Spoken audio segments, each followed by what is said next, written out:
Dans le cadre de l'Agenda 21, le département de la Loire a mis en place des clauses de développement durable dans un grand nombre de ses marchés publics, et notamment des clauses d'insertion sociale. Les entreprises retenues pour ces marchés peuvent s'appuyer sur la direction de l'insertion et de l'emploi du département pour le recrutement de personnes bénéficiaires du RSA sur des contrats d'au moins 6 mois. Madame Isabelle Morvan, responsable du service de l'emploi au département de la Loire, nous en dévoile un peu plus. Je suis Isabelle Morvan, je suis responsable du service de l'emploi au niveau du département de la Loire et notre service consiste à aider les personnes qui touchent le RSA à retrouver un travail durable. Avec les autres services du département, dont le service des marchés publics, on collabore déjà pour avoir d'autres débouchés dans le cadre de notre prospection d'entreprises.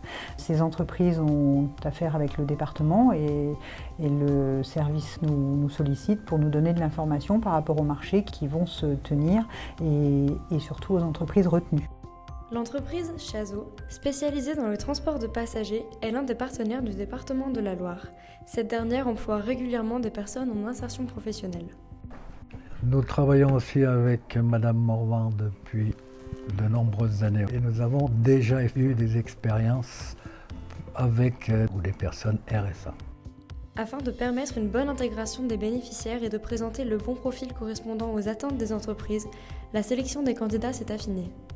La cellule qui s'occupe de la sélection a approfondi le système et nous a présenté des candidats qui correspondaient vraiment au profil de faire un vrai conducteur. Donc régulièrement, nous recevons des candidatures qu'on reçoit sous forme d'un entretien individuel poussé. Lorsqu'on a une offre précise, on peut aussi diffuser une offre en interne à tous nos référents qui accompagnent des personnes bénéficiaires du RSA, donc pour faire remonter une candidature ciblée.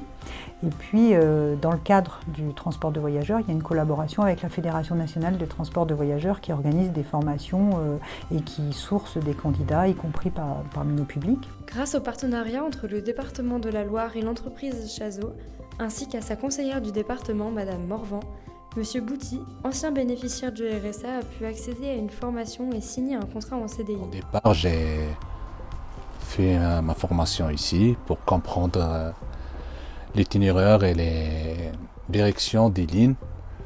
Et par la suite, je me suis engagé de travailler. L'assistance de ma conseillère, Madame Morvan, est indispensable pour accéder à ce travail parce que j'ai eu des difficultés pour avoir le financement de ma formation. Mais par la suite, et avec l'intervention de Madame Morvan, j'ai eu le financement finalement. Monsieur Bouty, c'est une personne que j'avais reçue en entretien et qui avait déjà le permis D.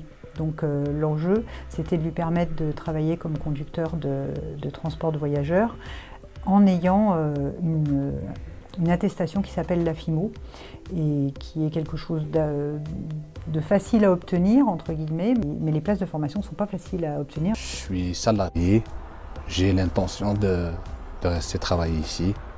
Je suis satisfait.